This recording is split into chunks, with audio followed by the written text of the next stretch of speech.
Alors, bonjour tout le monde. On commence dans peut-être une minute. Juste vous demander à chacun de vous de fermer vos micros parce qu'on est déjà rendu 90, on devrait être plusieurs. Fermez vos micros, fermez vos caméras, ça va nous donner une chance pour que le système soit plus stable.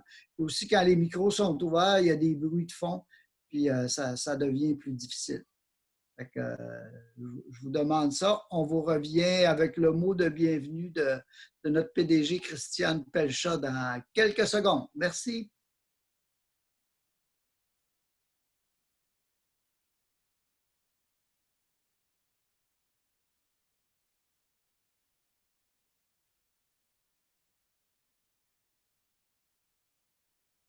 Activé. Alain, est-ce que tu m'entends?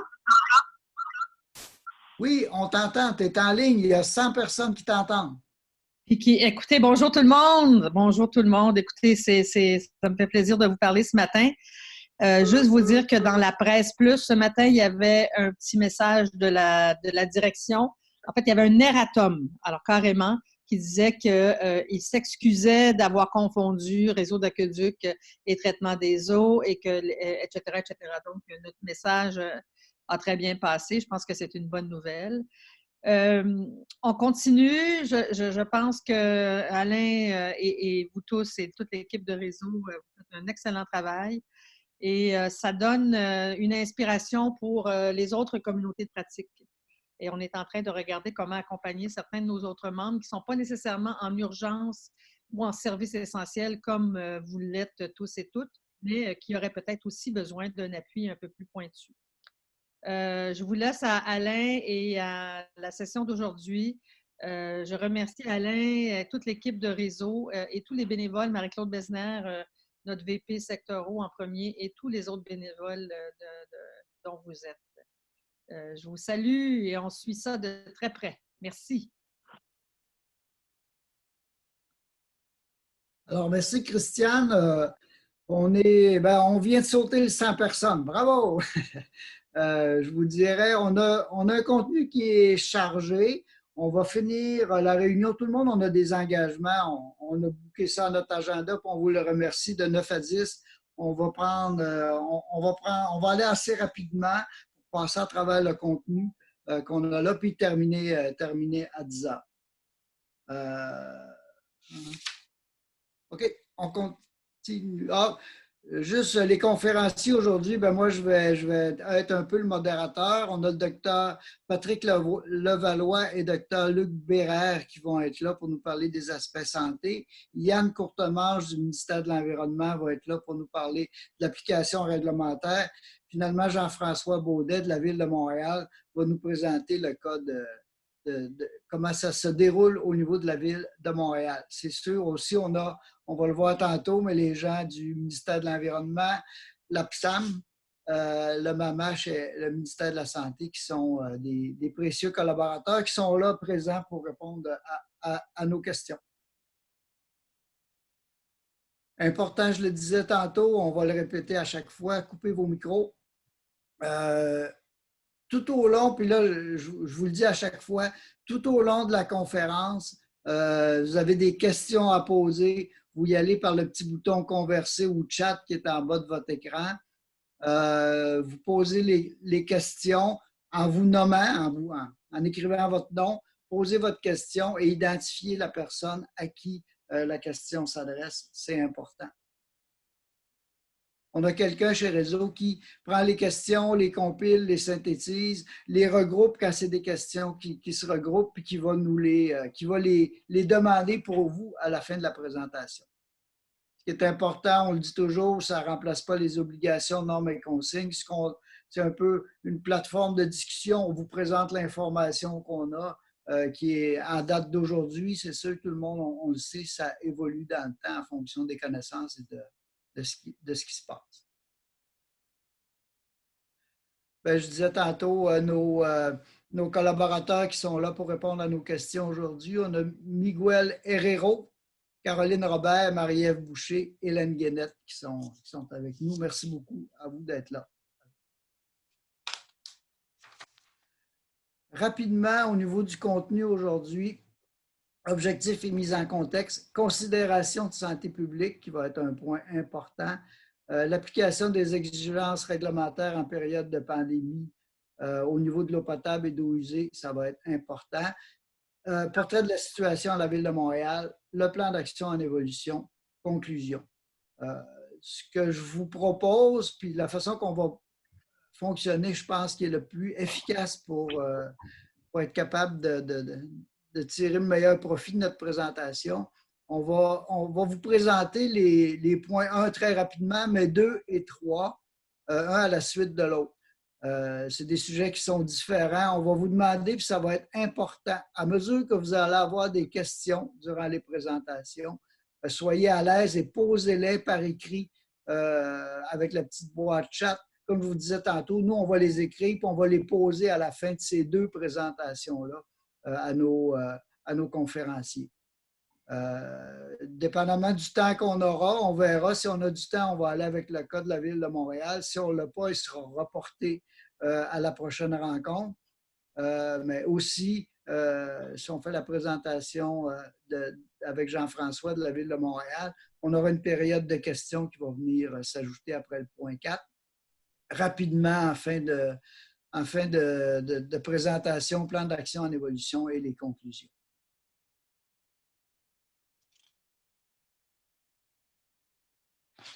Objectif et mise en contexte très, très, très, très rapidement.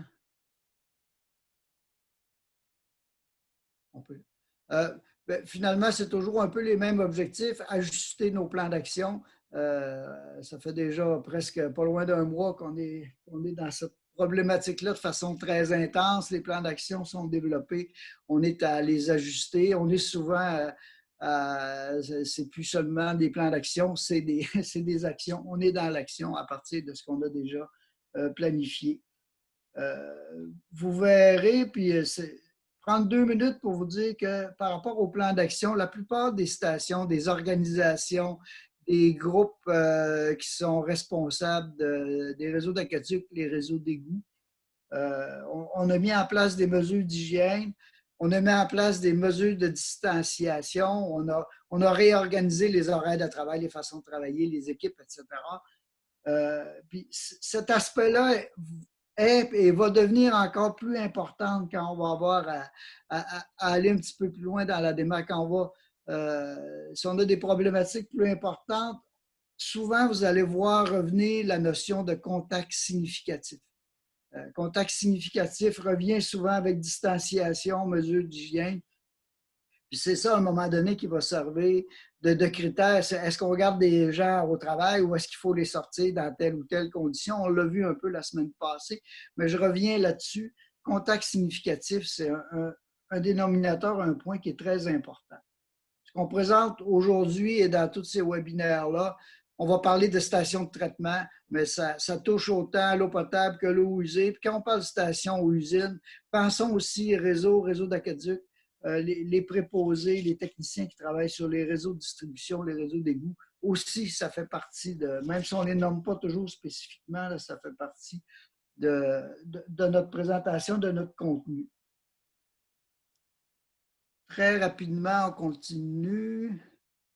Mise en contexte, c'est un peu toujours la même chose, service d'eau essentiel, etc. On va le voir tantôt. Hélène va nous en reparler par rapport à une nouvelle mesure relative aux services essentiels dont on fait partie. Est-ce qu'on est en train d'enregistrer? OK.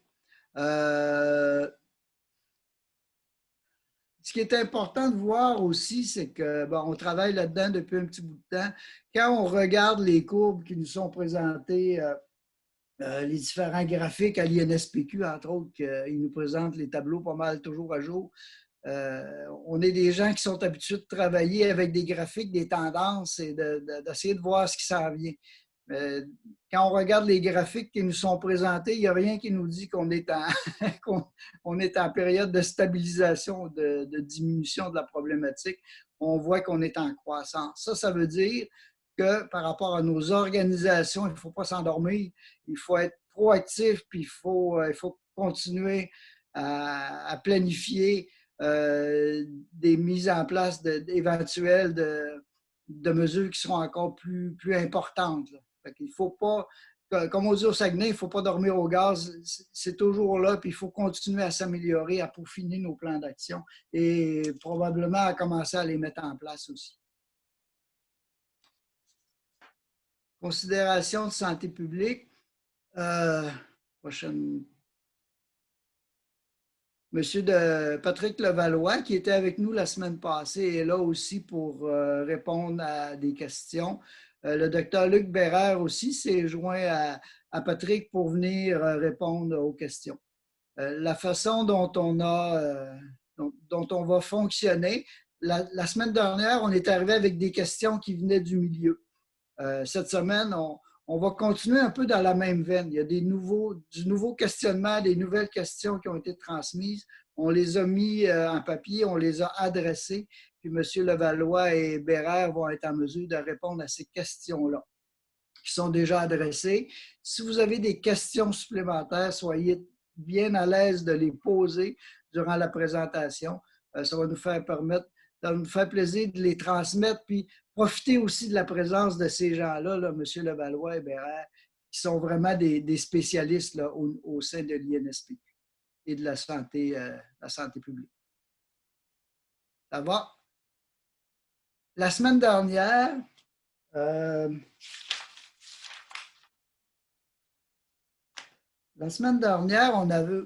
plupart d'entre vous étiez là, on avait plusieurs questions qui ont été posées, qui ont été répondues en lien avec la santé publique.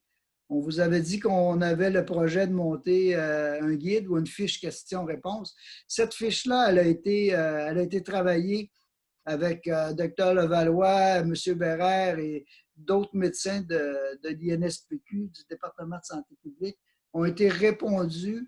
Ça a donné naissance à un document qui a 9 pages, 35 questions qui sont répondues. C'est des questions qui sont en lien avec le secteur municipal du traitement et de la distribution de l'eau, donc qui s'applique directement à notre réalité, qui donne des orientations qui sont, je vous dirais, très, très utiles et qui donnent aussi des liens qui vont vous amener aux documents officiels de l'INSPQ qui sont en lien ou relatifs avec chacune des thèmes qui sont élaborés là-dedans. Ce document-là, on va le terminer aujourd'hui. C'est un portrait, en fait, un portrait en fonction des connaissances, des documents qui étaient disponibles le 27 mars et qu'on a updaté en date d'aujourd'hui. Ça veut dire que la fiche questions-réponses qui est relative, on va appeler ça aux préoccupations relatives à la santé des travailleurs en traitement d'eau. Cette fiche-là, c'est un portrait au 3 avril en fonction de nos connaissances de comment on peut se comporter, à quoi on peut s'attendre, comment on réagit à différentes situations. Ce document-là va vous être transmis lundi prochain, en même temps qu'on va vous transmettre l'enregistrement de la conférence avec les documents qui sont rattachés. On va vous transmettre aussi à chacun de vous la fiche des questions-réponses. Je pense que ça va nous aider chacun de notre côté à mieux réagir puis à apporter si on veut, des actions qui sont plus concertées là, à différents niveaux.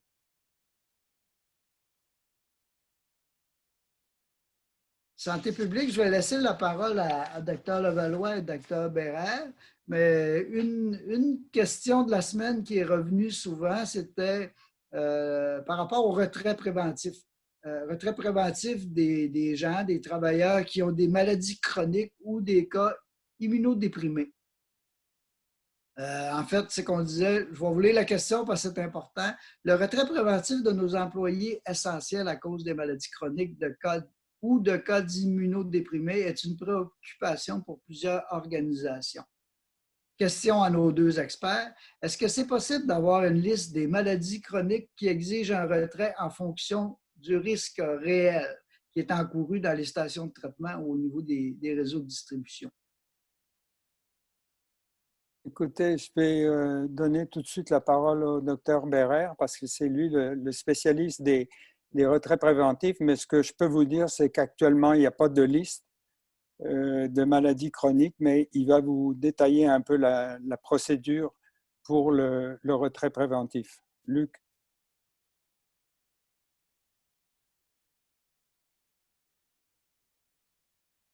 m'entendez? On entend mal, Luc.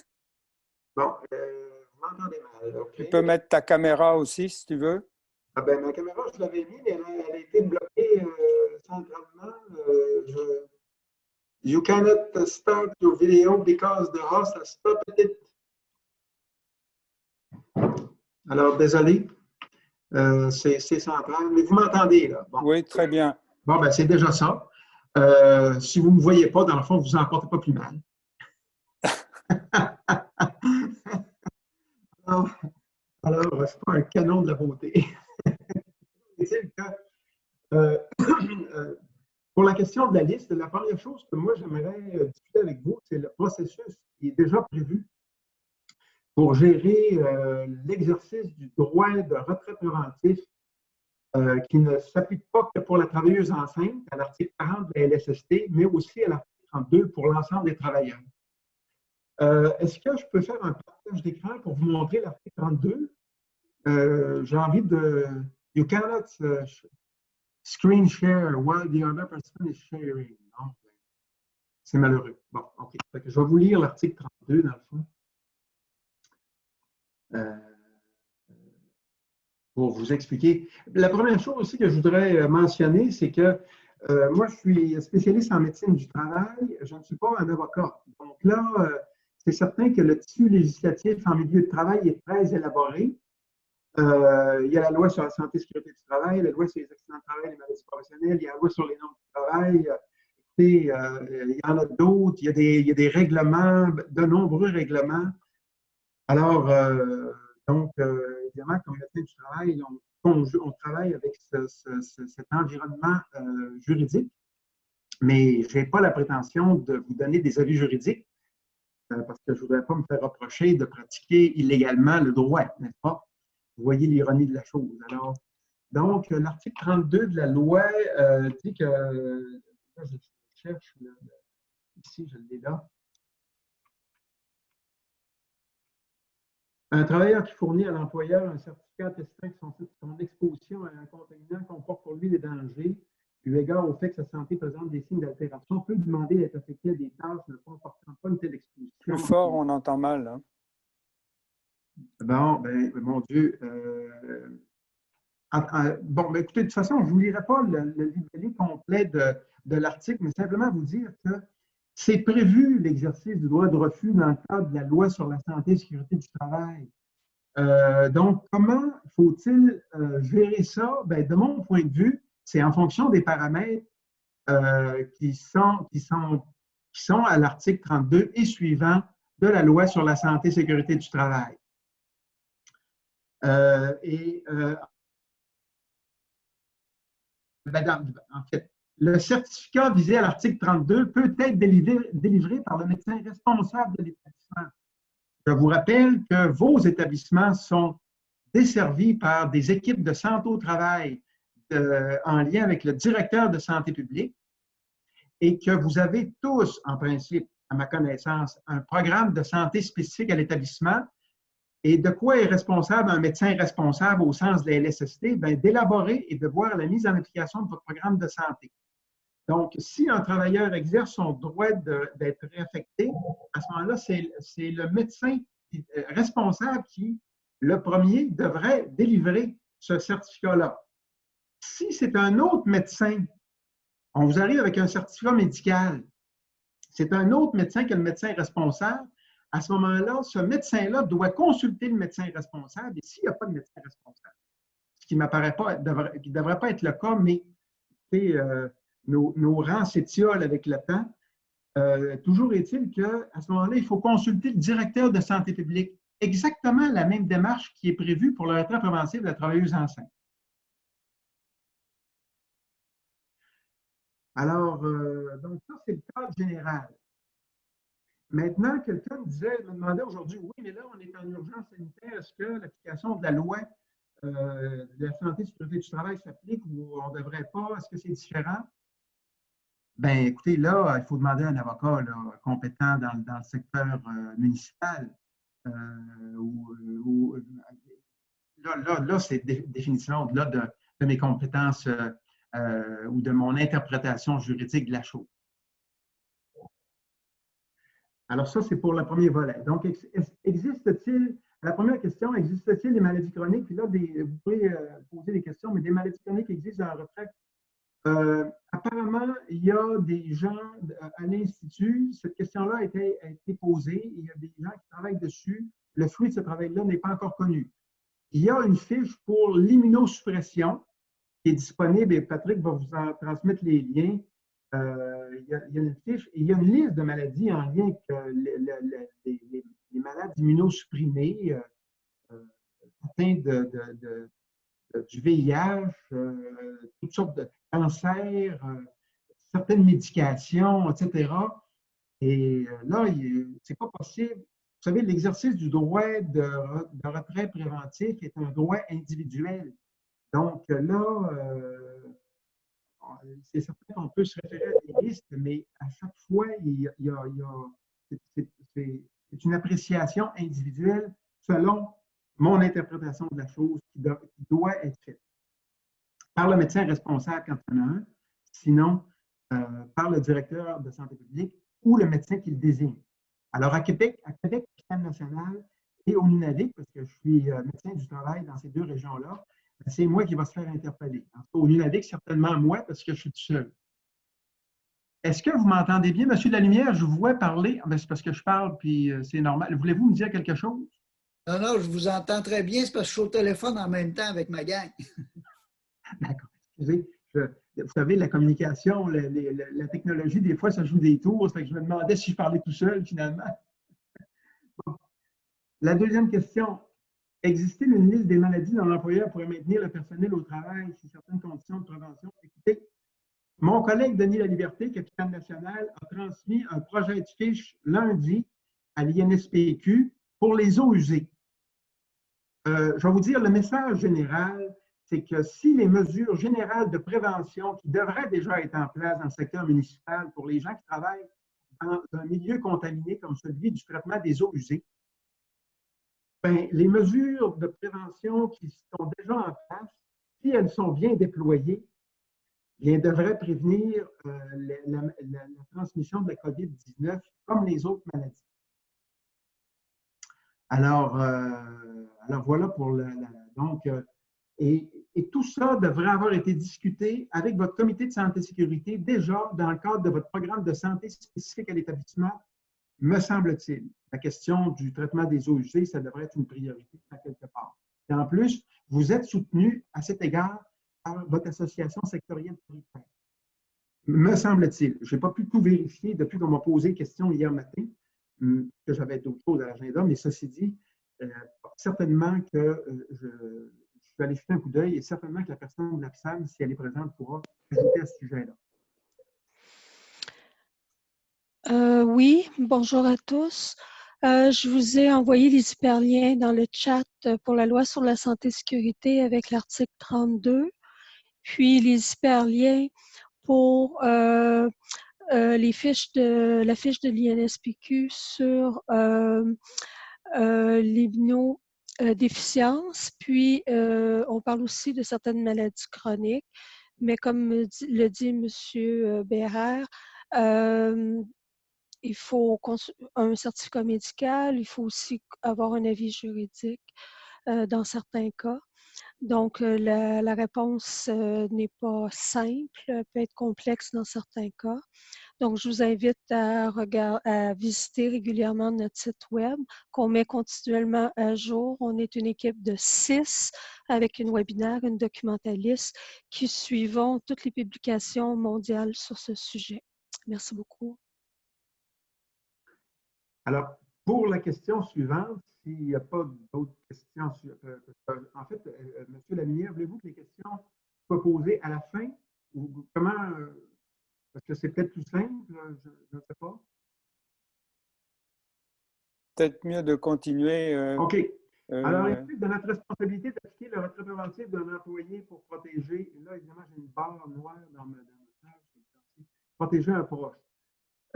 En fait, l'article 51 de la loi sur la santé et la sécurité du travail, encore là, je ne suis pas avocat, mais je suis capable de lire et vous de même, prévoit les obligations d'un employeur et, à ma connaissance, les obligations d'un employeur sont envers son travailleur et non pas envers la population en général. encore là, c'est mon interprétation, ma compréhension. Ce n'est même pas une interprétation, c'est ma compréhension du cadre général qui est prévu dans le cadre de la loi sur la santé et la sécurité du travail. Donc, voilà pour ça. Ensuite, les employés avec une maladie chronique sont-ils plus à risque que les autres employés? Alors, ça, c'est une bonne question. D'abord, là, évidemment, il y a les recommandations générales de la santé publique pour COVID-19, la distanciation et tout ça. Là, moi, je ne rentre pas là-dedans. C'est mes collègues en maladies infectieuses qui travaillent là-dessus. Mais en lien avec le risque professionnel, c'est certain qu'il y a une fiche sur le site de l'INSPQ qui fait un amalgame, qui présente des propositions générales et spécifiques, mais qui se trouve à faire un amalgame pour l'eau potable et les eaux usées, qui pour moi est confondant, mon interprétation. L'eau potable, c'est des traitements où on ne veut pas envoyer de l'eau contaminée dans nos canalisations. C'est un grave problème. Donc, le traitement de l'eau potable, c'est un traitement qui est propre. Évidemment, il y a la source de l'eau potable, c'est l'eau d'une rivière. Y a-t-il des procédés générateurs d'aérosols qui pourraient être problématiques dans le traitement, lors du traitement? Et moi, ma connaissance, ça fait longtemps que je travaille dans le secteur municipal. Je suis déjà intervenu à la ville de Gatineau, mais c'est il y a un bon moment. Je me souviens qu'il y avait d'abord une décantation, l'eau, donc les particules précipitaient. Je ne voyais pas de génération d'aérosols, c'est mon souvenir en tout cas, mais je vous dis ça sous toute réserve, là, parce que ici, Capitale Nationale, je n'interviens pas actuellement auprès de la Ville de Québec en particulier. C'est mes collègues, mais de toute façon, vous êtes soutenus par rapport à ça, puis vous pouvez vous adresser à ces personnes-là, à elles. Donc, mais l'eau potable, en principe, donc, une fois que l'eau, les particules sont précipitées, puis on a un procédé en circuit fermé pour chlorer ou un autre procédé pour assurer de l'eau de qualité, je ne vois pas de génération d'aérosol. Donc, le traitement de l'eau potable, je dis ça sous toute réserve parce que je n'ai pas une connaissance fine de la caractérisation dans chacun de vos milieux de travail. Donc, c'est pour ça que je vous réfère à vos équipes de santé au travail qui ont déjà caractérisé en principe les risques professionnels. Monsieur Bérard? Oui, oui. Est-ce que vous pouvez parler plus proche de votre micro et plus fort? Plusieurs personnes ont de la difficulté à vous entendre. Ce que vous dites, c'est super important. OK. Bon, bien, est-ce qu'il faut que je répète? Peut-être un petit bout, hein? Bon, bien, pour l'eau potable, pour faire une courte d'une plus longue histoire, je n'ai pas la prétention de vous donner le fin mot de l'histoire, mais ma connaissance du procédé est que le traitement de l'eau potable, on prend de l'eau d'une rivière. En tout cas, moi, à Gatineau, c'était le cas, c'était la rivière des Outaouais. Il y avait d'abord un procédé de décantation. Ce n'est pas générateur d'aérosol. Et ensuite, il y avait le procédé de chlorination. Alors, peut-être que je raccourcis, puis et c'est pour ça que je réitérais l'importance de vous référer à vos équipes de santé au travail qui vous desservent déjà, qui vous connaissent, qui connaissent vos installations pour le fin mot de l'histoire. Mais pour faire une courte d'une longue, l'eau potable, a priori, ce n'est pas un environnement contaminé et outre les recommandations générales pour la distanciation sociale, puis pour prévenir la contamination des uns et des autres, comme dans la population générale, il reste qu'il n'y a pas plus de risque dans un traitement d'eau potable pour les immunosupprimés. Il en va autrement, a priori, pour les eaux usées, parce que c'est un milieu contaminé. Et peut-être juste, avant que tu continues, Luc, de bien spécifier qu'il y a eu peut-être une certaine confusion de mélanger eau potable et eau usée dans la fiche de l'INSPQ, effectivement. Et si on parle d'eau usée, eh bien, il y a tous les risques associés à l'exposition éventuelle à des contaminations virales ou bactériennes. Et on sait que le virus a été retrouvé dans des selles, mais on doit mentionner aussi qu'on n'a jamais démontré il y avait des cas de COVID qui pouvaient être liés à des contacts avec des selles. Par une transmission, par exemple, fécale-orale, c'est vraiment la transmission aérienne, la transmission par l'exposition à des gouttelettes, à quelqu'un qui éternue ou qui va être très proche de vous. Donc, c'est une autre problématique, la problématique des eaux usées, que la problématique de l'eau potable, où là, finalement, comme le dit Luc, on est dans une situation où il n'y a pas de source d'exposition autre que les personnes qui sont là. Et c'est pour ça que toute la mise en place du programme de détection des personnes symptomatiques, de la mise en procédure de la distanciation sociale, de l'hygiène rehaussée au niveau des désinfections des surfaces, du lavage de mains, etc., est vraiment fondamentale. Pour l'eau potable. Voilà. Alors, je vais laisser oui. Luc. Et Luc, ça serait bien que tu développes un peu plus pour l'eau usée, justement, c'est quoi les implications des risques éventuels reliés aux aérosols? Bon, parfait. Alors, donc, je dois parler très fort. Alors, j'espère que je n'ai pas l'air enragé. Change la slide, je vais examiner. En fait, pour l'eau, les eaux usées, effectivement, c'est un environnement contaminé. Il y a des tâches qui sont génératrices d'aérosols. Si quelqu'un nettoie au jet d'eau à haute pression du matériel contaminé par les eaux usées, bien, c'est évident que ça ne prend pas un PhD en microbiologie pour comprendre qu'on se trouve à générer des aérosols de matière fécale qui se trouvent être en suspension plus ou moins longtemps. Mais les mesures générales de prévention qui s'appliquaient avant COVID-19, si elles sont bien déployées, que vos travailleurs ont les survêtements requis pour ces tâches extrêmement contaminantes, visières, appareils de protection respiratoire et procédures de travail sécuritaire pour enlever justement les équipements qui ont été contaminés une fois la tâche réalisée, etc., etc. Toutes choses qui devraient, en principe, dans vos organisations être déjà en place, ben, il n'y a pas plus de risque pour la COVID-19 que pour E. coli puis les maladies des égoutiers qu'on connaît. Évidemment, parlez plus fort, s'il te plaît.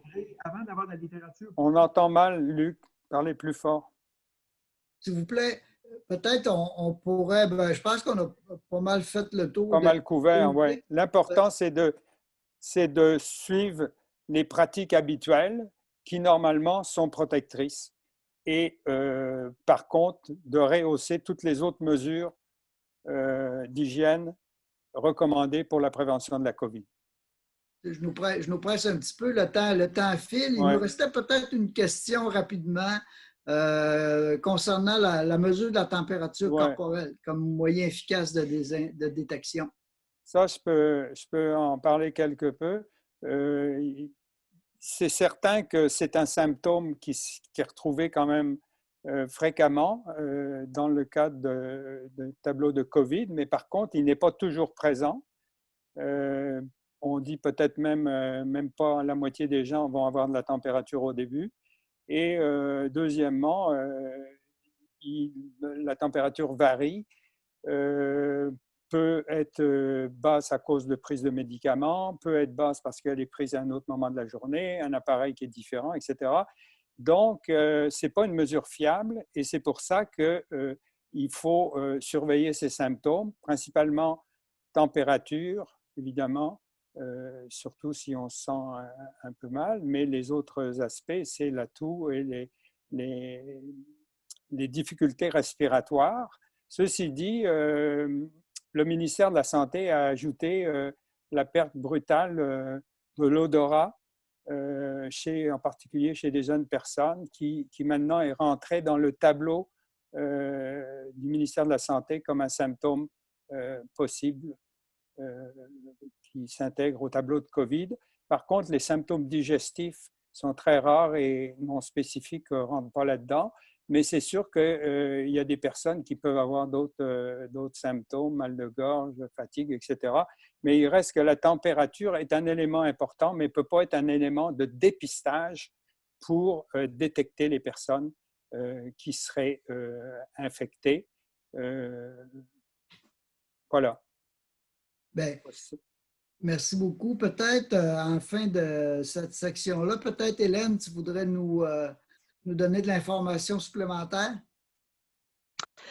Oui, donc j'aborde dans le même sens que les médecins. Les équipements de protection respiratoire que vous utilisez déjà pour le nettoyage des décanteurs en eau potable, au jet d'eau, vous créez beaucoup de bioaérosols. Or, dans ces bouts-là, qui précèdent la désinfection de l'eau, il faut le dire, contiennent déjà des micro-organismes qui sont présents dans les sources d'approvisionnement de vos cours d'eau. On le sait qu'il y a des Watergate, des déversements majeurs quand il faut faire des réparations d'intervention d'urgence dans certaines stations de pompage. Quand surverse, il y a des débordements. Donc, c'est très variable d'une municipalité à l'autre. Donc, on vous dit, respectez les consignes de la santé publique, puis portez une protection respiratoire là où vous avez des gouttelettes puis des bioaérosols. Appliquez le principe de précaution. La protection respiratoire que vous utilisez déjà va vous protéger advenant la présence du coronavirus qu'on ne connaît pas et qu'on ne connaît pas si on peut non plus, il n'est pas prouvé qu'on peut attraper la maladie non plus. Donc, je voulais juste préciser l'importance d'avoir un programme de protection respiratoire en fonction de l'évaluation des risques. Puis, Alain, j'ai déjà répondu à cette question-là. J'ai envoyé un courriel que tu pourrais peut-être retransmettre à tous par la suite, si tu le veux bien. Oui, Et absolument. si vous me permettez, M. Lemière, Oui, entendez-vous? oui. D'ajouter que pour l'évaluation des risques, sur le site de l'IRSST, il y a un utilitaire pour la protection contre les bioaérosols qui peut justement permettre, en tenant compte du nombre de changements d'air à l'heure lors d'une tâche en particulier, du contexte, est-ce qu'on est dehors ou on est à l'intérieur, du taux de génération des aérosols en fonction de la tâche, est-ce qu'on arrose, est-ce qu'on balaye avec un balai sec ou on aspire à chauffer dehors, et en fonction du groupe de risque de la maladie, en l'occurrence un groupe de risque 3, bien, ça permet d'établir à tout le moins de procéder à une analyse de risque avec un minimum de rigueur, de transparence, mais sans que ça empêche et que ça nécessite le port de la tête par la suite pour apprécier la balance des avantages, des inconvénients des différents équipements qui peuvent être envisagés. Il y a différents niveaux de protection respiratoire.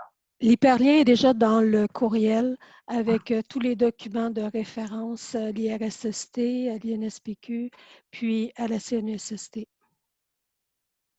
On va avoir l'information à ce niveau-là.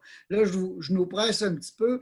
Peut-être, Hélène, en finissant cette section-là, veux-tu nous parler de la révision des personnes qui sont admises, qui seraient admises prioritairement pour le dépistage? Je ne sais pas si vous avez vu dans les médias, il a été annoncé que le Québec revise sa stratégie de dépistage parce qu'il y a de nouveaux cas de COVID-19 avec une transmission communautaire. Donc, c'est sûr que c'est les gens, les patients hospitalisés, les professionnels de la santé qui sont en contact avec les patients, les personnes âgées des CSLD, les résidences, etc. Mais aussi viennent ensuite donc il y a une série d'autres métiers là, du domaine de la santé, mais viennent ensuite les répondants, les travailleurs de la sécurité publique symptomatique et ceux fournissant des services essentiels. Donc, je ne sais pas si la question est posée quand on téléphone au numéro général, puis ensuite au 811 pour savoir si on travaille dans un service essentiel. Lorsqu'un travailleur présente des symptômes puis téléphone, mais je pense que ce serait important que le travailleur qui téléphone, qui a des symptômes, qui téléphone, le précise si la question ne lui est pas posée afin d'être dépisté en priorité. Merci. Merci beaucoup. On reviendra avec des questions tantôt. Prochaine étape de la présentation, l'application réglementaire en période de pandémie.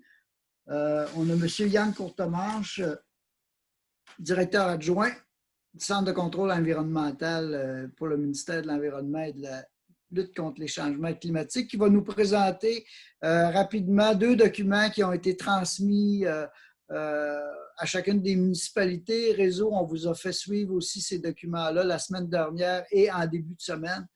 Fait que, on va passer au travers de ça. Plusieurs d'entre vous ont des questions relatives à ça. Bien, ça va être le temps de les poser. Les spécialistes du ministère de l'Environnement sont là pour y répondre. Alors, Yann, je te laisse la parole.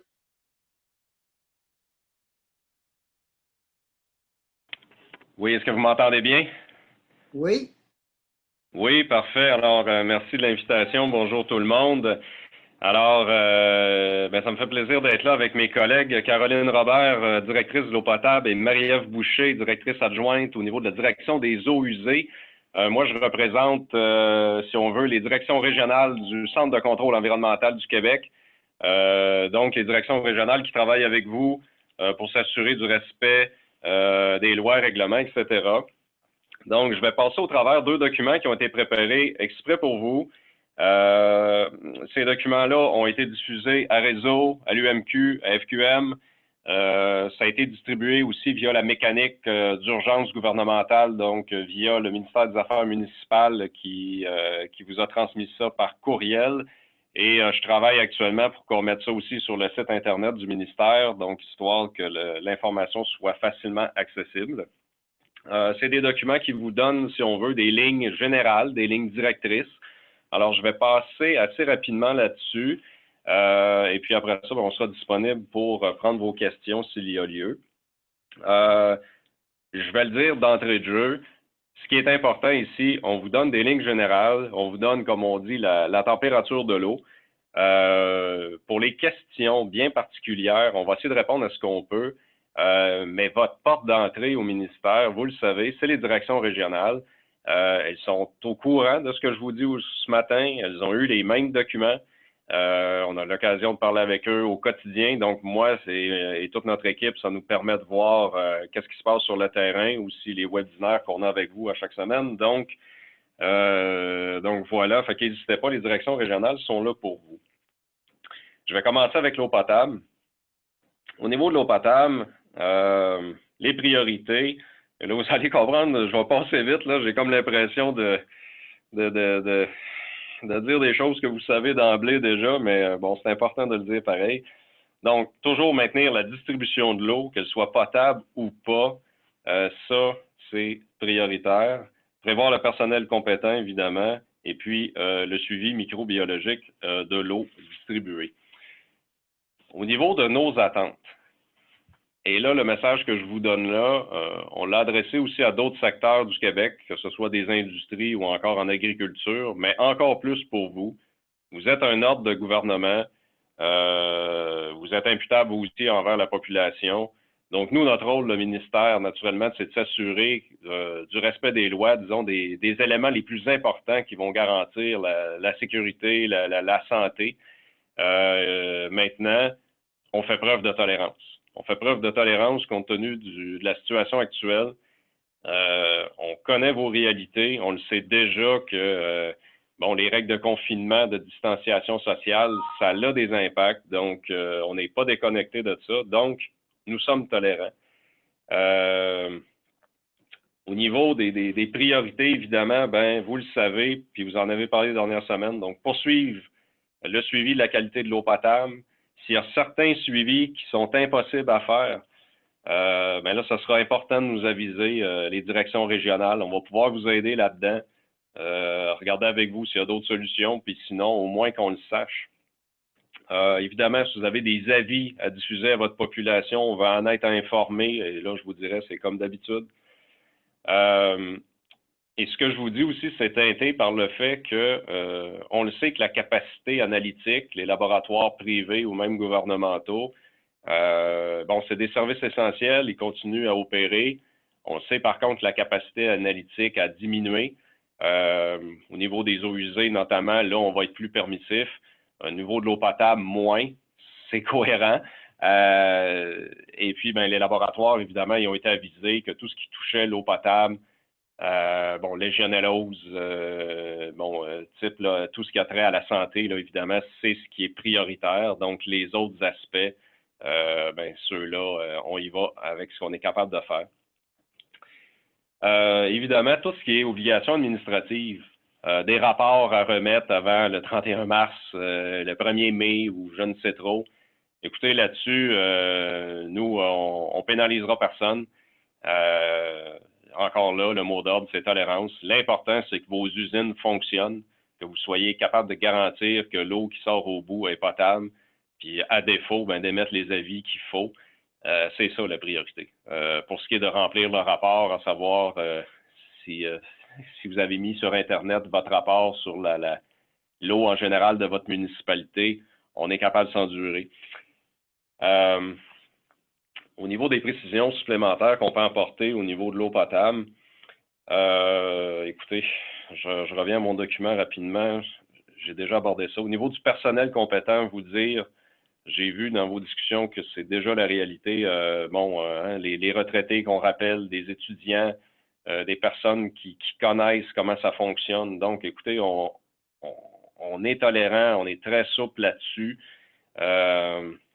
Je vous laisserai lire le document pour plus de détails à cet effet-là. La qualité microbiologique prioritaire, je vous l'ai dit. Il y avait beaucoup de questions dans la dernière semaine sur les points d'échantillonnage. Écoutez, là-dessus, encore là, tolérance au ministère de l'Environnement. Des fois, c'est les enjeux de bout de réseau. Des fois, bon, on n'a pas accès à un bureau municipal pour faire l'échantillon. Ou des fois, on en a un, mais là, on est toujours là. Puis le règlement dit qu'il faut changer de point de prélèvement. Écoutez, là-dessus, le document, on donne un peu de détails. Si vous ne pouvez pas changer le point, c'est un moindre mal. C'est mieux d'en avoir un. Puis on est allé jusqu'à l'extrême, là, j'en parlais avec certains d'entre vous, là, on vous a même mis à l'intérieur du document une petite procédure pour des tests avec des robinets extérieurs. Je sais que ça peut amener des faux positifs, mais vous voyez l'ouverture qu'on a. C'est de vous donner dans ce document-là l'ensemble des outils qui peuvent être à votre disposition que vous pouvez utiliser en cascade, là. Donc, on voulait, dans le fond, comme je vous le disais d'entrée de jeu, on vous fait confiance, vous savez comment fonctionnent vos affaires, ben, on voulait vous donner cette souplesse-là. Maintenant, ben, vous savez sûrement mieux que moi qu'est-ce qui peut marcher ou pas réalistement au niveau de l'échantillonnage, mais juste vous dire que là-dessus, nous, on va faire preuve de compréhension.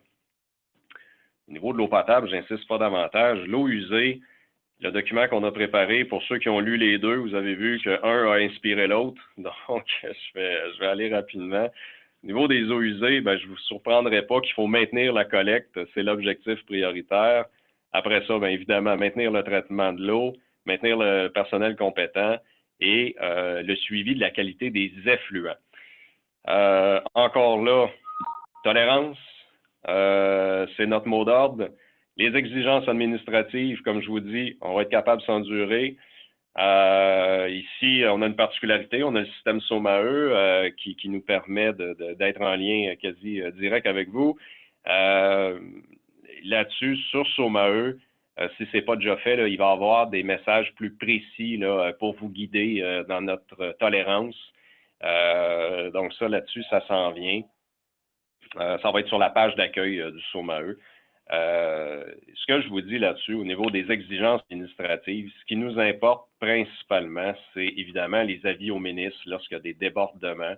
Parce que vous le savez, bon, des fois, pas partout, je suis bien conscient, mais dans d'autres cas, il y a des prises d'eau en aval, donc c'est sûr que ça peut avoir un impact. Donc, dans ce cas-là, il faut être informé, c'est bien évident. Fait que c'est ça, mais sinon, sur la production du rapport annuel, mensuel, on va être tolérant là-dessus. Nos attentes générales, ben, naturellement, on s'attend le plus possible au respect des normes. Quand je dis respect des normes, c'est celles qui sont prévues au règlement. Plusieurs d'entre vous, vous avez des normes, disons, supplémentaires dans vos autorisations, etc. Donc, dans le contexte du COVID, ce qui est vraiment important, c'est les exigences Je crois que c'est l'annexe 1 du règlement. Le document en parle un petit peu plus loin au point 4. Donc, tout ce qui est DBO5, MES, PH, puis évidemment les coliformes là, pour ceux qui le font déjà. Donc, ça sera à poursuivre. Au niveau des laboratoires, ben, je l'ai dit tantôt, hein, évidemment, l'eau potable, c'est prioritaire. Fait qu'on vous demande de faire vos suivis. J'ai déjà vu que certaines municipalités avaient modulé déjà leurs opérations par rapport à l'échantillonnage là-dessus. Mais écoutez, moi, sous réserve de ce qui est écrit dans le document, comme je vous dis, on est tolérant là-dessus. Il y a les effluents, c'est vraiment important. Donc, puis au niveau du personnel compétent, encore là, vous avez les mêmes assouplissements qu'au niveau de l'eau potable que vous pouvez utiliser. Donc voilà, c'est le tour peut-être rapide du document, mais compte tenu du temps qu'on a, je pense que c'est suffisant. Donc, je vais être ouvert aux questions. Évidemment, j'ai mes deux collègues, là, Caroline Robert et Marie-Ève Boucher, qui pourront m'aider au besoin. Et puis, si jamais on n'est pas capable d'y répondre, bien, écoutez, on les prendra en délibéré, puis ça va nous faire plaisir de vous revenir. Alors, merci beaucoup, Yann. Il y a plusieurs questions qui ont circulé pendant la présentation. Je vous dirais, vous avez cette générosité-là de vous répondre les uns les autres, ce qui fait que ça fait évoluer au fur et à mesure que la présentation se déroule, là, la discussion évolue. On a récupéré quelques questions qu'on a resynthétisées. Je pense que c'est Candice ou Samuel vont pouvoir vous poser les questions dans les prochaines minutes. Le temps file, fait qu'on va y aller rapidement.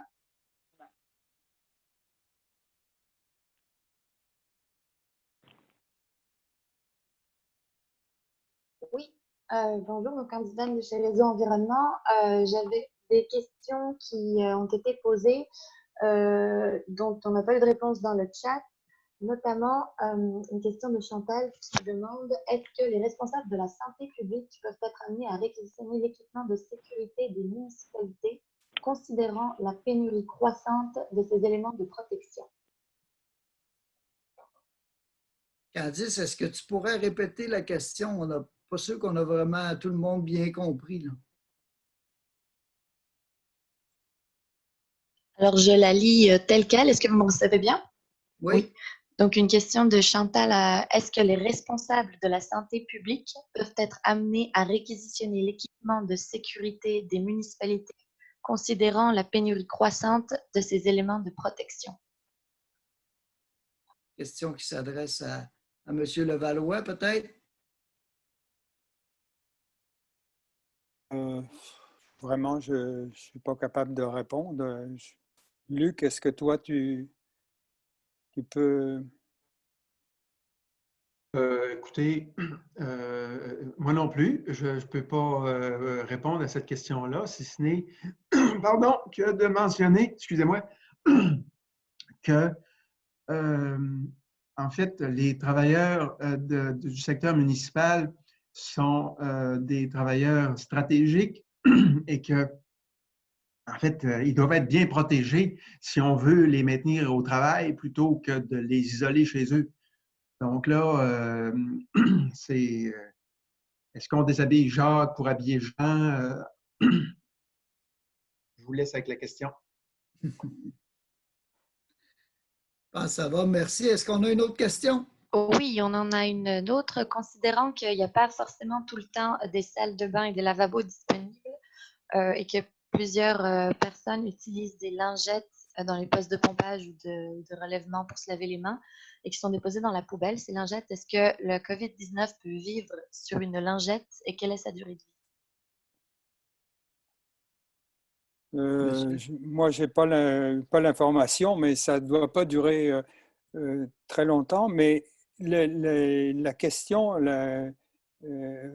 réelle, c'est probablement est-ce que, parce que là, on parle de lingettes dans une poubelle, je ne vois pas qu'est-ce qu'on peut...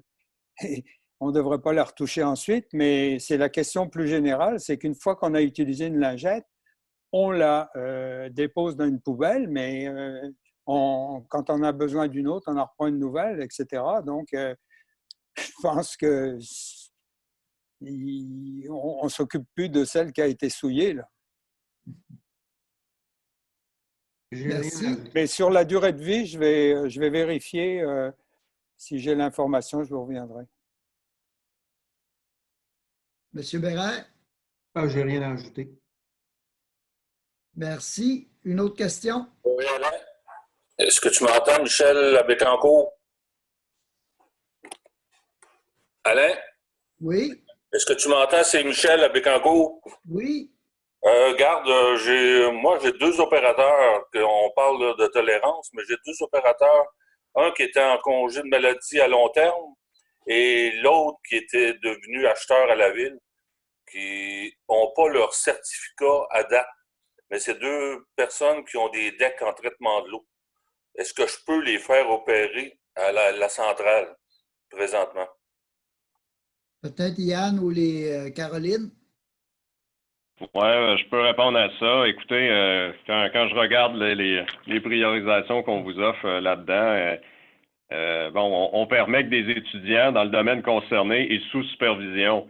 Donc, dans votre cas, c'est des employés qui ont déjà travaillé là-dedans, ils connaissent comment ça fonctionne, donc sous supervision, puis tu sais, vous connaissez vos employés, vous savez leur niveau d'aisance, donc là-dessus, pour moi, oui, c'est possible. Merci. Candice, une autre question? Oui, donc Hélène Guenette demandait si sur la procédure d'échantillonnage à un robinet extérieur d'une résidence ou d'un bâtiment, est-ce qu'elle a fait l'objet d'une étude démontrant les risques de contamination?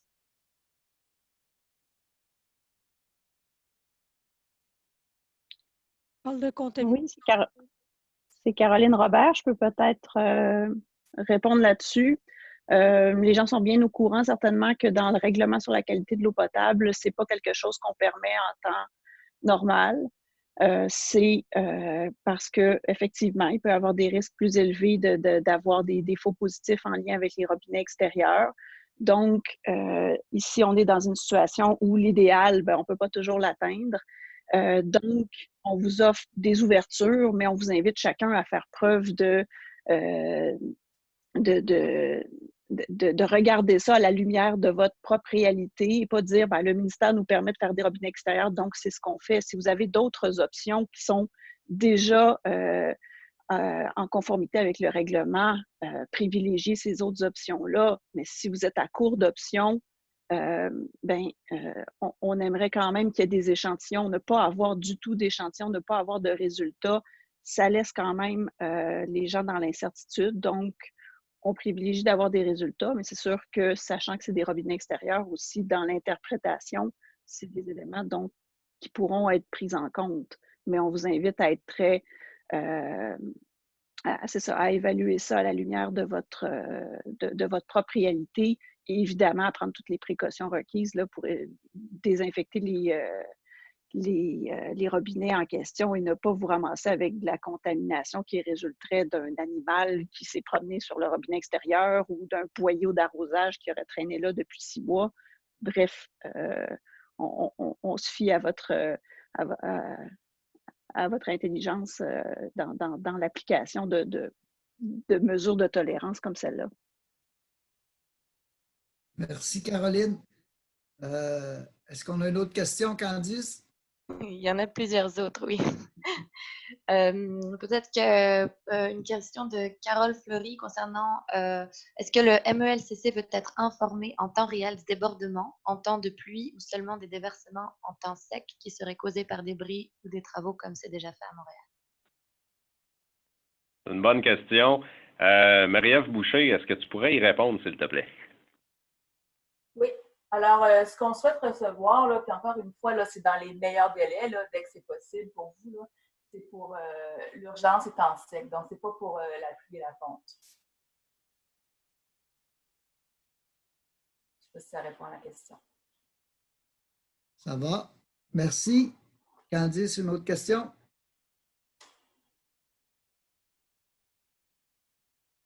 Je vous dirais, on va aller, il est 10h02, il nous reste 3 minutes parce que tout le monde, on est occupé. On va se donner peut-être une ou deux questions et après ça, vous pourrez adresser vos questions peut-être directement à vos bureaux régionaux ou au bureau de DSP ou à Chez Réseau. On fera le lien si vous en sentez le besoin. Alors, il y a une autre question, effectivement, concernant le dépistage. Je ne sais pas dans les commentaires si ça a vraiment été répondu, mais est-ce que la DSP recommandera une quarantaine à tous les employés qui font un test de dépistage, peu importe que le résultat soit positif ou négatif? Monsieur Levallois, est-ce qu'on a une réponse là-dessus? Bien là, on revient à la question du dépistage. Normalement, vous l'aurez dans les questions-réponses, mais normalement, le dépistage est recommandé pour l'instant, parce que ça peut évoluer, mais pour les personnes symptomatiques, c'est-à-dire qui ont des symptômes compatibles avec la COVID, température, toux ou difficultés respiratoires.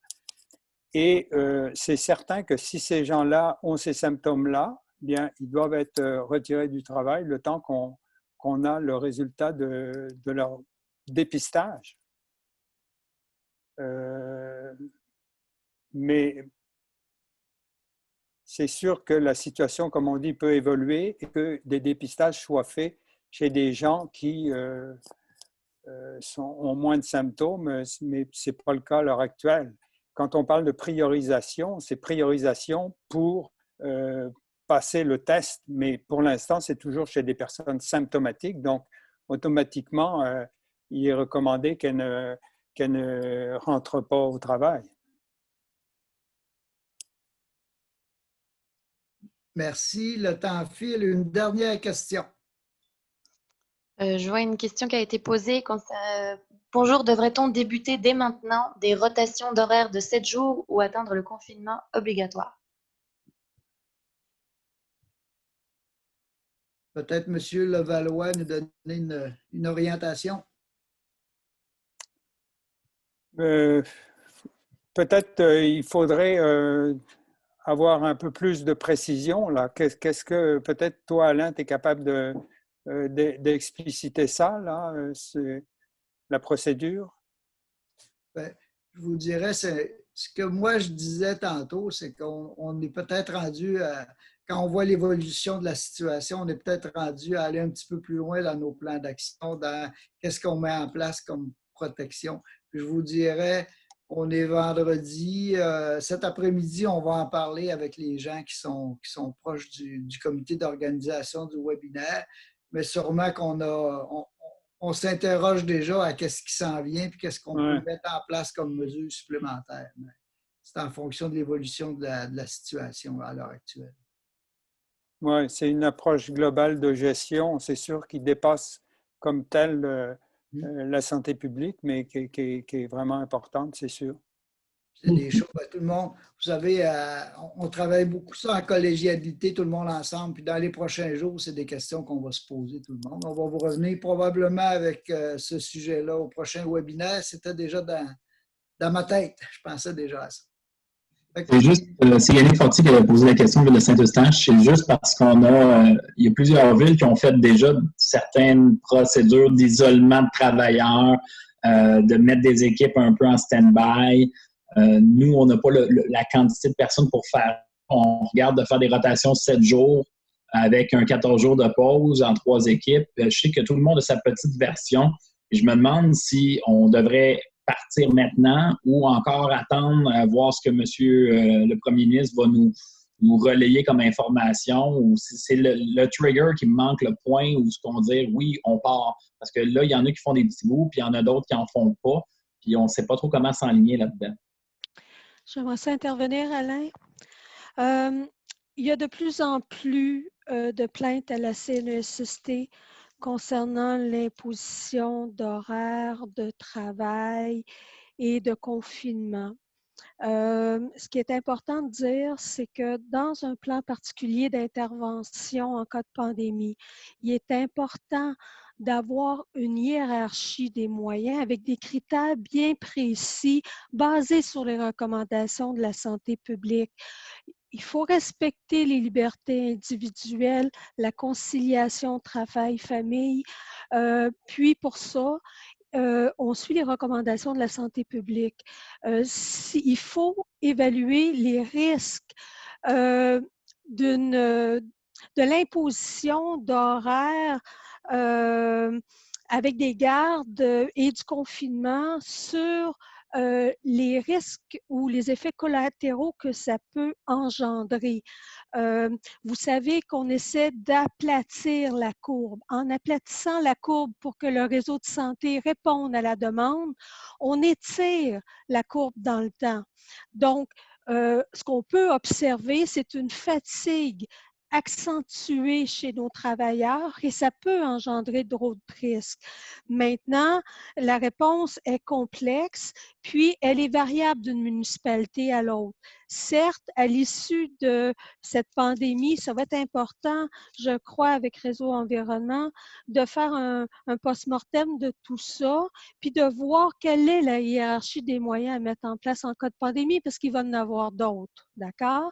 Maintenant, la réalité des petites, moyennes et grandes municipalités est différente. On peut mobiliser des gens de l'épuration, mais la problématique est aussi avec le morcellement des qualifications chez Emploi Québec qui nous limite dans le partage de ces effectifs-là aussi. Donc, il va y avoir toute une réflexion à faire.